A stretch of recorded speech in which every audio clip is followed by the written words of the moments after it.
there are about more than 1 million eligible voters overseas. And one of MCLM's initiative is this MOV, PERSE and MCLM on this initiative, and we would like to invite Yong, who heads this initiative, to give his speech. I'm the main coordinator of My Overseas Vote, which is a campaign that we started about 2 or 3 months ago in London. Basically, our main aim is very simple. We're a single-issue party, and our aim is to get the right to vote for all Malaysian citizens, no matter where they live and no matter what they do or who they work for.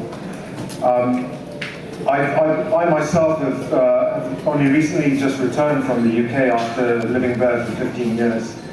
And I'm one of an estimated 1 million Malaysian citizens who live outside Malaysia's borders. If you think about the potential electorate of this country, it's 15 million, of which only 11 million are registered to vote. If you add to that 11 million an additional 1 million, that's an increase of 8 to 9% in the electorate. And many of the people who you would add by including Malaysians overseas are people who are overseas for a variety of reasons. Mainly they've been there, they've gone overseas to study, they've stayed to work in order to get qualifications, in order to get experience. Some may return, some may not. But the thing they all have in common is that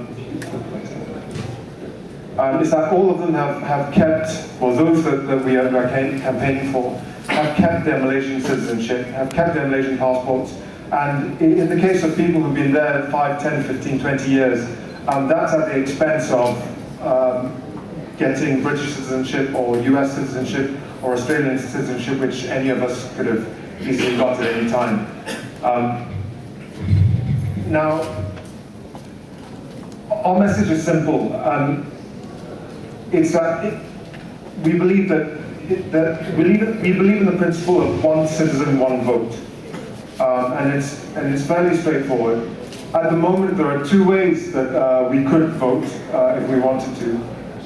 All 1 million of us could come back to Malaysia and try to register to vote, queue up in line at the post office and fill out a form. And then when the election is announced with the normal 7 or 9 day campaigning period, we could all trudge to the travel agents and try to get a flight back. I'm not sure that there are enough planes or ships to bring back 1 million Malaysians.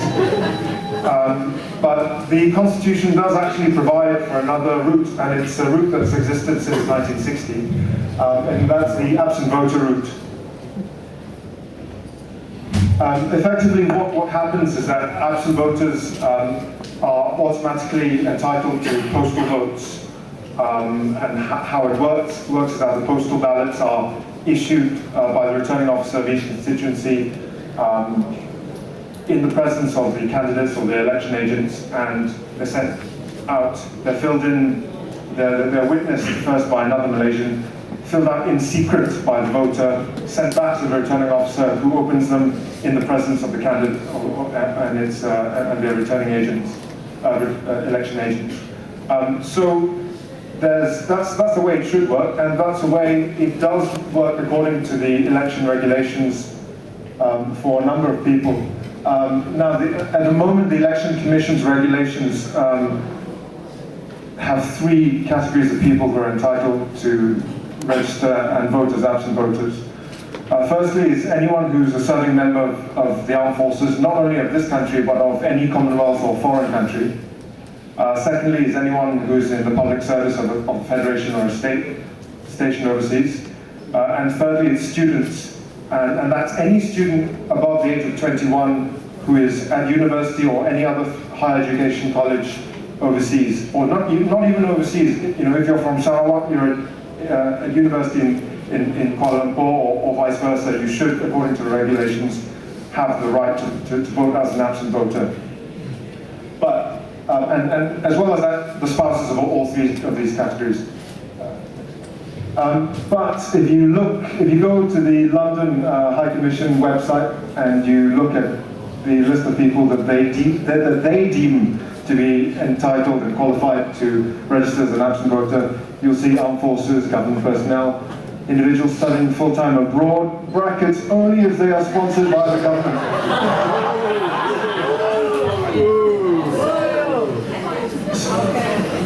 So really, I think the rationale is that if you are dependent on the government for your job and your livelihood and everything else, then you can vote, otherwise no. Now this is clearly in breach of the existing regulations that the Election Commission has drawn up, and that's been laid before Parliament, approved by the Young and gazetted. And so, that's the first thing we're trying to challenge, because there are about 60,000 Malaysian students overseas, and we estimate about half will be postgraduates, so about 21 entitled to vote. So 30,000 additional voters at one stroke, just if they comply with their own regulations. So,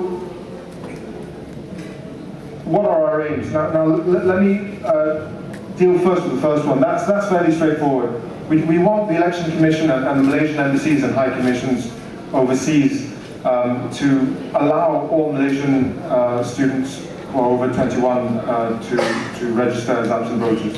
That should be fairly straightforward, and our aim is to have that done by the time of the next election. If not, it'll be a complete travesty, and I hope that, well, I think that we're hoping the press will take it up on our behalf.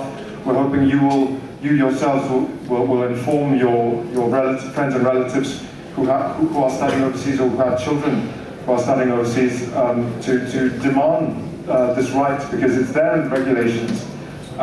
Demand it of the embassies and the high commissions, and if they refer you to the Election Commission, demand it of the Election Commission. If that doesn't work, write to the press, write to whoever you want, and kick up a stink. That's the first one. The second aim that we have is to challenge the regulations themselves, because it just simply doesn't make sense that, for example, take me. I went over there to study. I studied for a few years, then I went out to work. And then after working for a few years, I went back to do my master's, and then I came out to work again. So I had the right to vote, then I didn't, and then I did, and then I didn't. And it's similar to, if someone who's in medical training, goes to be a doctor, and then comes out and does some works in the hospital as part of their professional development.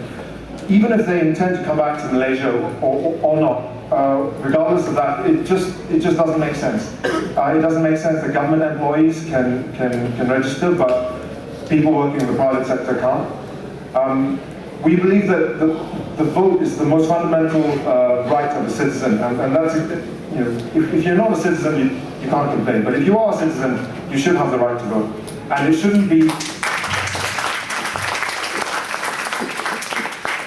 And you shouldn't be discriminated against on the basis of who you work for, or whether you happen to be doing training or education, or for whatever reason that they think is logical to them but may not make sense to the rest of the world.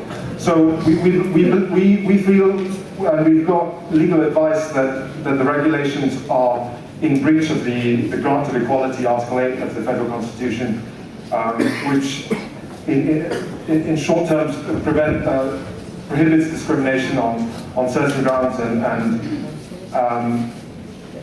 and one of those grounds would be arbitrary reasons that just don't make any sense.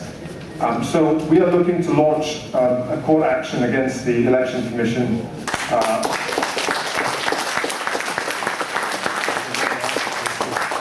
We've got the lawyers lined up.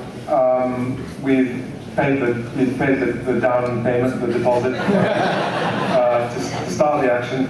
At the moment, there's a bit of a hitch because we're still trying to get litigants, people in whose name we will sue the Election Commission, and others to fill out the forms and apply.